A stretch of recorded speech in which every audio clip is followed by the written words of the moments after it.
Es un gusto para mí poder estar aquí dando una conferencia a toda esta gente de la Universidad de Piura y del Perú. Me siento muy honrado por la invitación y agradezco que me den esta oportunidad para compartir algunas reflexiones con ustedes sobre este tema que para mí es de crucial importancia: la corrupción. ¿Cómo combatir la corrupción? Para ver cómo combatir la corrupción, hemos de fijarnos en cuáles son sus causas y así podremos ver qué soluciones podemos dar a esto. Por eso comenzaré mi conferencia hablando de las causas.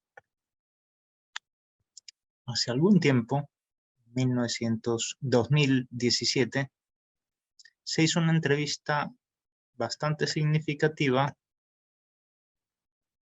sobre qué podrían ser las causas de la corrupción.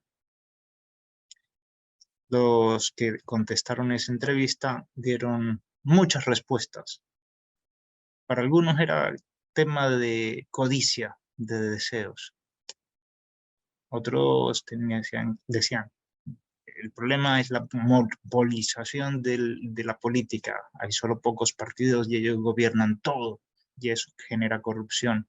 O de mercado, o temas de democracia. Niveles de democracia débiles generan más corrupción, temas de transparencia, de libertad de prensa. Bien, la lista la pueden leer ahí en la pantalla, se las he puesto. Y la verdad es que yo estaba convencido al principio, antes de preparar esta exposición, que quizás el mayor problema era un tema de transparencia. Y de hecho, de eso iba a hablar al principio, de la baja o alta transparencia que existe en el mundo. Porque es un tema del que sé. He escrito un libro sobre las leyes de transparencia en el mundo y sé cómo comenzó todo. Bien, uno de los hitos fundamentales fue esta guerra en Vietnam.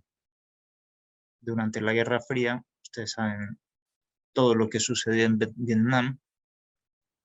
Hubo un gran caos también dentro de Estados Unidos, porque las familias y la sociedad quería saber qué estaba sucediendo allá, y las autoridades no daban información. Entonces se hizo un lobby en el Parlamento de Estados Unidos, justamente aquí en el Capitol, donde estoy ahora. Estoy ahora de profesor por aquí. Y aprobaron una ley que obligaba a todo el gobierno federal a entregar información. Freedom of Information Act. Realmente habían dos predecesoras, las leyes de 1766 de Suecia y otra más tarde de Francia, pero digo, la implementación no fue muy afortunada siempre, y uno puede ver que al principio, en general, en todos los estados, el Estado nunca entregaba información. Se dice que es el sistema napoleónico, ¿no? Si uno le pide información, cuentas al rey, en las monarquías, el rey, ¿qué va a hacer si tiene todo el poder? ¿Quiere información? Venga, yo le voy a dar información, ¿no? Y claro, penalizado, porque está un delito de lesa majestad pedir información al rey. Hoy por hoy esta cuestión ha cambiado mucho con la democracia. El hecho de asimilar que la democracia es todo el gobierno en la cosa pública y todo el mundo tiene que tener acceso a la información pública. Entonces, esa regla que comenzó siendo el secreto, la regla general y la excepción, la lista de información que el gobierno puede dar, pasó a ser, en las siguientes leyes que se aprobaron, cada vez la excepción. Justamente la regla general ahora viene a ser dar acceso, en general, todo lo que me pida, pero no, el gobierno no tiene derecho a no dar cierta información que cuando está en la ley. Cuando está en la ley. Finalmente, un paso más en la evolución del derecho al acceso de la información fue esa regla de dar acceso como regla general, la excepción si está en la ley, pero a poner un requisito más para que el gobierno tenga más dificultad de decir, no, esto es un secreto de Estado, ¿no? Tiene que el gobierno clasificar. Claro, porque la ley antes decía unas cosas muy generales, ¿no? Y todos estos temas también son secreto de Estado, ¿no? Entonces, se puso un nuevo requerimiento. Ha evolucionado mucho el tema. Los últimos países que han aprobado leyes de acceso a la información ya están prácticamente obligando al gobierno a entregar todo, a menos que tenga muchas medidas, ¿no? Que esté en la ley y que esté clasificado. La misma jurisprudencia del Tribunal de Derechos Humanos de Estrasburgo, de Europa, al principio no reconocía el derecho al acceso de la información como parte del convenio. Hoy por hoy ya dice que es parte. Ha evolucionado muchísimo, como se dan cuenta. Hoy por hoy, si uno ve en cuanto al tema de legislación, cómo está la transparencia en el mundo, obtiene este mapa. Es muy interesante verlo, ¿no? Los países que están más avanzados están en verde. Los que están restringiendo más la información, es todo lo contrario. Sin embargo, y esto es lo interesante, uno ve la lista de los mejores y los peores países en esto. Aquí no me voy a entretener tanto porque voy a mostrar mucha información hoy día. No coinciden exactamente, uno, en los top 10 y los peores. Estos son los países que están peor en la corrupción. Como se dan cuenta, bueno, África está bastante mal. Bien, esto es según un índice. No es perfecto ningún índice, pero alguna información nos da. Los mejores y los peores no son los mismos. Aquí uno diría, bueno, veamos los dos para verlo un poco más en detalle. Y aquí creo que coincide un país, Canadá, entre los mejores, ¿no? Y entre los peores, bien, hay menos coincidencia. Me parece que también algún país por ahí. Pero no hay un match exacto. Uno diría, bueno, entonces, temas de corrupción, las causas no solo son, o no es la transparencia, o no solo es la transparencia. Veamos otro ejemplo, la libertad de prensa. Nuevamente, este es el mapa de libertad de prensa, más específicamente en Internet, donde no hay, está aquí en contrario en verde, y donde hay mucha, pues, bueno, no hay censorship, perdón. Entonces, un poco uno lo compara también. Aquí están los mejores países, pero comparémoslo con el mapa de la corrupción. Sí, coincide algo, pero a la vez no coincide en algunas cosas.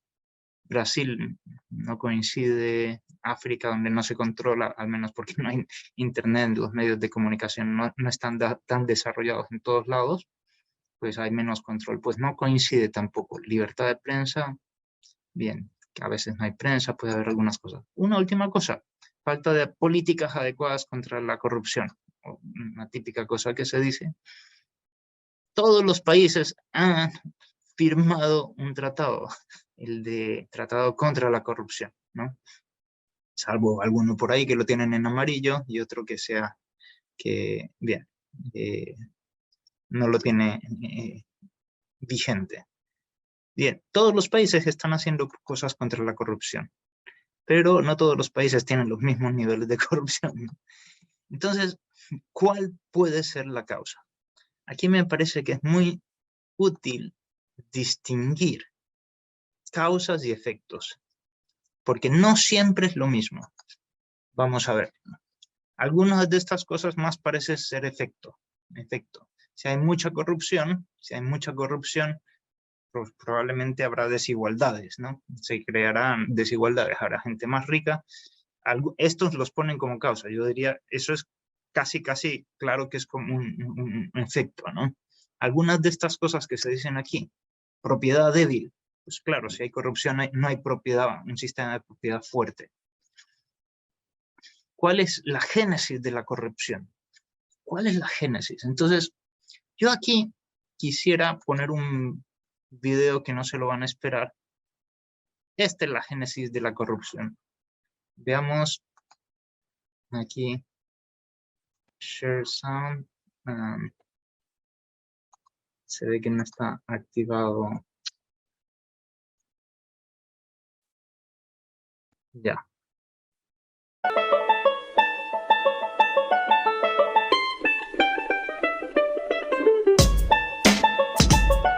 ¿Cómo crece una persona? ¿Cómo se van afirmando los rasgos? ¿Cómo va cambiando el rostro de una persona? Aquí tenemos una vida de 60 años, un minuto. Es muy interesante. Es parte de un video que ha servido para una propaganda de esta marca. Damos los créditos. Bien. ¿Cómo crece el género humano? Bueno, hay una primera etapa de la inocencia.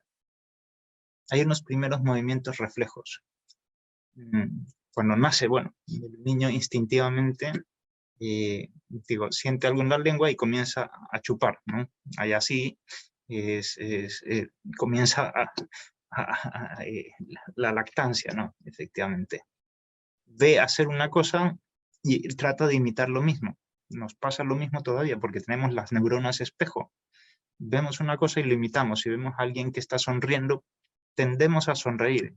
Si está triste y abre la puerta, ponemos mala cara. Somos lo que vemos, ¿no? Poco a poco va desarrollando una persona con conocimientos más abstractos y esas inclinaciones se pueden ir afianzando un poco más. Esta es la idea, ¿no? Y la musculatura va a ser lo mismo, pero cada vez con más fuerza, efectivamente. Y mientras más adquiramos conciencia, pues racionalizaremos más los hábitos y será más fácil hacer eso y más difícil hacer lo contrario. Eso exactamente sucede con la corrupción y con las personas que van por ese camino. Hay una primera etapa de inocencia, cuando la persona llega a un puesto público o a un puesto con cierto poder. Sí, efectivamente, de ahí al principio siempre hay los mejores deseos. Yo tengo mucha experiencia de amigos míos que empezaron la carrera, de otros que han empezado programas parecidos y otros que no han seguido muy bien en la vida, ¿no? Pero todo el mundo empieza con buenos deseos, ¿no? Y después vienen las primeras frustraciones. Se repite lo que, una vez más, las neuronas espejo funcionan lo mismo en la administración pública. Se repite lo que otros hacen. Y de repente uno se da cuenta que comienzan las críticas, comienzan unas circunstancias sumamente poderosas que a esa persona le hacen cambiar y le hacen cometer un pequeño acto de corrupción al principio y después otro, y después los actos se van afianzando y se crea toda una institución. Y ya los sociólogos y otras personas más estudian mucho eso. Cómo hay ciertas estructuras donde ya hacen de la corrupción un negocio y ya hay hasta tarifas para ciertas cosas y ya se sabe, esto se puede hacer en estas circunstancias y esto no. Y viene todo un sistema, pero eso ya es la etapa de la madurez de la corrupción, por decirlo así. Eso ya es tarde. Entonces yo quería centrarme hoy día justamente en cómo nace al principio, que me parece que es lo más sencillo de atacar, lo más sencillo de entender cómo funciona y de atacar. Porque más tarde es más complicado. Cuando ya se hace un negocio, todo eso, ya la estrategia es distinta y hay que entrar con tanques y con bombas a destrozar todo ese sistema, porque es muy difícil de otra manera y no es tan fácil, ¿no? Piensen ustedes en el narcotráfico y en otras cosas más. Bueno, son estructuras que ya se han creado. Bueno, ¿cómo atacar este tema desde el principio? Entonces, aquí hay una idea muy de fondo, muy interesante, que es los actos fraudulentos. Han sido muy estudiados. Suele decirse que los actos fraudulentos son como una silla de 3 patas. Tienen 3 soportes. Tres soportes. Uno primero es, hay una presión social o un deseo, una necesidad subjetiva. Es más subjetivo, puede ser que no exista, pero bueno, la gente dice, no, esto yo necesito este dinero, ¿no? Otro, hay un momento de una posibilidad, yo realmente puedo en este momento obtener este dinero de una forma fácil. Si no puedo, pues no hay corrupción, efectivamente. Y de ahí la racionalización, ¿no? Cuando uno recién llega al puesto, ve otras cosas y dice, no, esto yo no quiero hacerlo, mejores intenciones, ¿no? Como decíamos, ¿no? Y bueno, comienza uno a repetir lo que otros hacen y después viene la racionalización, ¿no? Es decir, es que me han puesto, no me están pagando bien, ya hay estos problemas y estos problemas, y yo tengo derecho, ¿no? Se comienza a asimilar que eso es posible y que está justificado. Aquí la inteligencia, ¿no?, juega una mala pasada. Veamos un poco estos tres con unos ejemplos que les pueden llamar la atención. Primero, el tema de la televisión. Hoy por hoy podría ser internet. Cuando uno está de noche, ¿qué es lo que pasa? Que uno tiene ciertas tentaciones de medianoche, ¿no? Y ahí tenemos justamente una posibilidad facilísima de generar ciertas adicciones a material que quizás no nos parezca que es muy bueno cuando teníamos 10 años, 15, pero de que poco a poco hemos ido racionalizando. Se crea un hábito y la inteligencia muchas veces racionaliza ese hábito, ¿no? Es muy fácil cuando uno está solo ver los niños lo que los papás les prohíben y después racionalizarlo. No, es que, efectivamente, ¿no? Y desde luego, muchas veces hay una necesidad física, ¿no?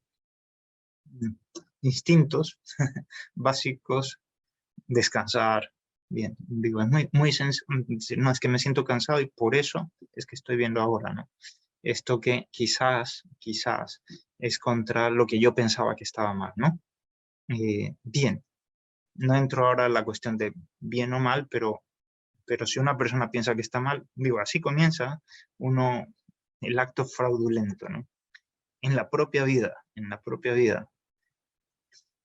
Otro caso, ¿no?, ya en el sector público, ¿no? O si uno se encuentra dinero en la calle, ¿qué va a pasar? Así, pues, uno puede buscar el dueño, pero si nadie lo ve, yo, pues lo recojo todo y no digo nada. No vaya a ser que aparezca el dueño, ¿no? Digo, es muy sencillo, si nadie ve esa actitud. Y es heroico muchas veces comenzar a buscar el dueño. Encontré toda esta cantidad de dinero, encontré esto, efectivamente, para tratar de dar a cada uno lo suyo, ¿no? Nuevamente, son las tentaciones de la penumbra, que después se repite una y otra y otra. A veces, cuando uno está solo en el computador, digo, gente que son más expertas en esto, yo no hago nada, daño a nadie, yo qué sé, cambiando esta fórmula en un banco para que me caigan unos centavos aquí, ¿no? Ahí es un caso famosísimo también. Los centavos de los cheques fueron a parar a una cuenta y claro, de repente al día siguiente tenía una cantidad espectacular de dinero y claro, pero eran centavos, ¿no? Era una justificación. Nadie lo veía. Después del tiempo sí que lo encontraron y está en la cárcel esa persona, ¿no? Otro acto de corrupción. Tercero, este es uno de los experimentos más famosos de la historia de la psicología. Un psicólogo de la Universidad de Yale que se pregunta, ¿qué es lo que está pasando en Alemania? ¿Por qué todo el mundo siguió a Hitler? ¿Por qué los nazis cometieron tortura y crímenes increíbles solo porque alguien les dijo que tenía que hacer, la autoridad? Y se preguntó, ¿acaso nosotros aquí en Estados Unidos somos iguales o somos distintos? ¿Son ellos demasiado malos y nosotros demasiado buenos? ¿O hay algo ahí, ¿no? Entonces decidió hacer un experimento que es muy famoso, Milgram's Experiment, en tiempos de paz, después de la Segunda Guerra Mundial, y dijo, vamos a contratar a algunos profesores, gente educada de Estados Unidos, y vamos a pedirles que hagan un experimento. Es un experimento, vamos a decirles a ellos, todo va a ser un show, no es verdad, pero ellos se van a creer que es un experimento. Un experimento sobre la memoria. Y aquí está el profesor haciendo el experimento sobre la memoria a un alumno al que no ve. Está al otro lado y no lo ve. Y si, ahí están las respuestas. Dicen, esta es la pregunta, memoria esa, y si el estudiante dice la respuesta correcta, y la nota que es la respuesta correcta. Y si dice que es la respuesta falsa, dice, no, esto está mal, y aplica una descarga de voltios cada vez más alta, haciendo clic en uno de estos botones en esta máquina antigua. Y entonces es impresionante porque dice, severo daño. Ahí uno lee en esta máquina, ¿no? Entonces, si el estudiante se equivoca, va aplicando cada vez más voltaje. Y entonces, lo que sucede es que comienza la primera equivocación y hacen la descarga más baja. Y cada vez oye al estudiante que está sufriendo más y el profesor se pone nervioso y le pregunta al que está al lado, ¿qué hacemos? Y el que está de corbata, como si fuera un científico, le dice, por favor, usted continúe con el experimento. Todo eso es falso, como decíamos, ¿no? Pero la mayoría de profesores va a aplicar la mayoría del voltaje posible a los estudiantes, obedeciendo una... Y oye, el otro está sufriendo una tortura al otro lado. ¿Y por qué obedece? Porque vio lo que decíamos, las neuronas de espejo, ¿no? Vio enfrente de este señor con una chaqueta blanca y que le dice, por favor, continúe con el experimento. Aquí no hay ningún tema de sanción fuerte si no hace o hace eso. Es impresionante. No les alargo más la historia, pero después todo el mundo se dio cuenta que era fake, era falso todo eso, pero ellos regresaron algunos el dinero porque decían esto, lo que hice estuvo mal, y para algunos fue la mejor experiencia de su vida esto. ¿Por qué? Una cosa tan tremenda. Porque él decía, me di cuenta que yo actuaba solo porque veía hacer lo mismo a todo el mundo, solo porque alguien me lo pedía, pero no había entendido que soy responsable de mis actos. Y esto es una cosa muy importante. Este experimento para mí dice mucho de las causas de por qué las personas hacen cosas malas, cosas fraudulentas, en el fondo, corrupción. Yo les recomiendo muchísimo que vean este video, ¿no? Después les puedo pasar el link. Entonces, aquí viene el tema, ¿no? Si esas son las causas de la corrupción, ¿cuáles pueden ser las soluciones? Las soluciones tienen que ir justamente a atacar esas tres patas. Digo, las patas ya decíamos, uno es una presión, una necesidad subjetiva que tenemos, la posibilidad y la racionalización. Pues, ¿cómo atacar la pata de la presión? Pues es muy sencillo. Bueno, no muy sencillo, pero veamos este caso. ¿Por qué un policía pide dinero? Bien, muchas veces es por esto, ¿no? Porque está pensando en la familia, tiene una necesidad de pagar unas cuentas, tiene una necesidad muy grande. En los países donde hay más pobreza, esto es lo que quería mostrarles ahora, efectivamente se nota que hay mucha más predisposición a la corrupción. Este es el mapa de la pobreza y este es el mapa de los países donde un porcentaje significativo de la población vive con menos de $2 al día. Y entonces, bien, es increíble, ¿no? Si uno compara este mapa con el mapa de luces, es más o menos el mismo, ¿no? Este es luces tomadas, digo, por la noche en todo el mundo para ver qué ciudades están iluminadas. Coincide con el tema de pobreza. Este es más claro incluso porque uno ve también que hay lugares más pobres incluso dentro de Estados Unidos, ¿no? Y este mapa coincide bastante, pero bastantísimo, en temas de corrupción, como se dan cuenta aquí, ¿no? Bien, Australia es un caso distinto porque todo eso es desierto y el Polo Norte igual, pero en general coincide más o menos yo diría bastante le pega, ¿no?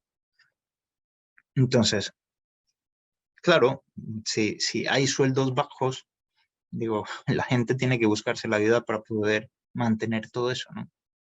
Una solución es al menos subir un poco más los sueldos de, yo qué sé, policías, gente del sector público que tiene muy bajos ingresos. Segundo tema, el de posibilidad. El de posibilidad hay que reducir al máximo posible las posibilidades para robar, porque el ladrón se esconde para robar, generalmente, ¿no?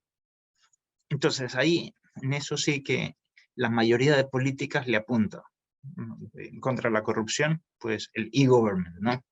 Tratar de hacer todo por internet, con algoritmos y eliminar al ser humano. Si eliminamos al ser humano, pues no hay posibilidad de corrupción, ¿no? O el control real o virtual de los funcionarios públicos, ¿no? Que el jefe siempre tenga acceso a toda la información. En esto ya se han pasado de mano, porque ya ahora el derecho a la privacidad de los ciertos funcionarios públicos en varios países está desapareciendo, ¿no? En total, para las cosas personales, ¿no? O al menos que se sientan vistos. Muchas veces funcionan, lo han visto ustedes, con temas de robo, al menos poner un simulacro de cámara. No están grabando, pero es una especie de cámara. Y la gente se siente vista. Cuando la gente se siente vista, actúa, trata de sacar lo mejor de sí mismo. Cuando uno se siente, nadie me ve aquí, bueno, y tengo la oportunidad de conseguir un extra de dinero, bueno, es más complicado. La tentación es mayor. Y esto uno lo ve, el 35% de los fraudes denunciados surgen en instituciones sin controles internos. Esto es una estadística de hace 2 años. Y de ahí, bueno, la transparencia, las leyes de transparencia sirven también, no son la panacea, como hemos mostrado, pero algo ayudan. Al menos hacen que esta pata comience a tambalearse, ¿no?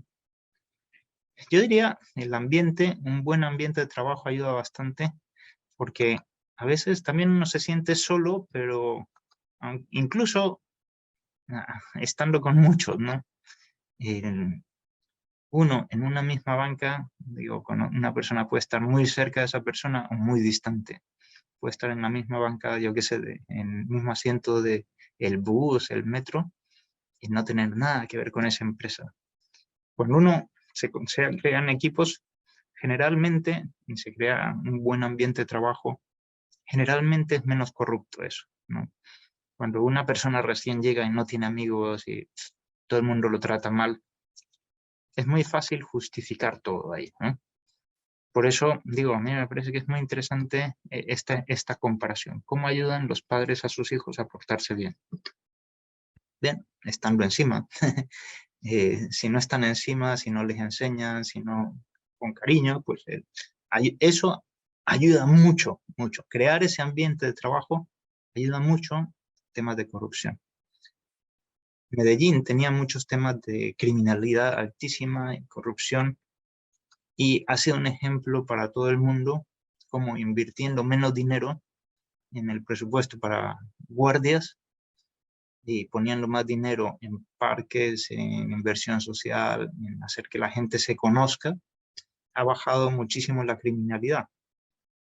Poniendo menos dinero que Nueva York, mejoró muchísimo más que Nueva York las tasas de criminalidad. Bien, efectivamente, creando un ambiente social, haciendo que las personas vuelvan a ser personas, los servidores públicos y privados, ¿no? Finalmente, el tema de racionalización. Hay que atacar el tema de racionalización. Porque, y esto es lo peor, ¿no? Cuando una persona ya justifica que tiene que robar, ¿no? Comienza con una justificación, es que el jefe, es que me tratan mal, no me están dando el sueldo suficiente. Ayudan los temas de código de conducta. Esta es una de las típicas políticas que ayudan, ¿no? Pero más por lo que diga el código, porque hacen reflexionar a las personas. Solo el hecho de promoverlo, de decir esto hay que hacer y esto, ayuda a promocionar. Entonces hay que hacer varios eventos, yo diría, para reducir la corrupción, ¿no? Ayuda a aclarar que está prohibido, crear la conciencia, mostrar los distintos niveles de responsabilidad. Mostrar esto tiene responsabilidad penal, ¿no? Promover los valores, la integridad, el trabajo ético, poner la meta alta, no baja, ¿no? Cuando la gente piensa en realmente que esto tiene futuro, esta empresa, y yo aquí no estoy solo para un año, sino que estoy para toda la vida, esa persona es mucho más difícil que se rompa con $100, por ejemplo, ¿no? Porque está pensando, esta es mi carrera, ¿no? Esta es mi carrera a futuro, ¿no? Pero eso requiere educación. Y este es un mapa de cómo ha evolucionado la educación en los últimos 20 años. Es muy interesante. 30 años. Y uno ve que los países que han tenido más educación en los últimos 30 años, efectivamente son los menos corruptos, ¿no? Ya ahora se ha logrado bastante, con lo cual se podría esperar mejor futuro en esto. Yo diría, bueno, también ofrecer un horizonte, decíamos a las personas, ofrecer un horizonte, hacer que el trabajo muestre, ¿no? Aquí hay algo más que vivir el día a día. Aquí a futuro tienes un lugar donde crecer. Hay varios libros de psicología, no los mencionaré ahora por el tiempo, pero sí quiero poner este teléfono, este ejemplo nuevamente, ¿no? Los carabineros de Chile, ¿no? Ellos les han propuesto algo, ¿no? Digo, somos los mejores del mundo, somos los impecables, ¿no? Aquí somos ejemplo para todo el mundo de no corrupción. Digo, es una campaña de valores. Aquí esa racionalización la atacan. No dejan que los policías sean corruptos, pero racionalizándolo, ¿no? Y es muy importante eso para explicar, y aquí hay algo más, no todo termina aquí. Bien. Entonces, si ya tenemos las tres patas de la corrupción quemada, obviamente la corrupción, comenzará poco a poco a caer. Y todas las consecuencias que hemos visto, desigualdades y bien, temas de género y otras cosas más, pienso que caerán por sí mismas. Esta es un poco la idea, las principales ideas que quería dar el día de hoy.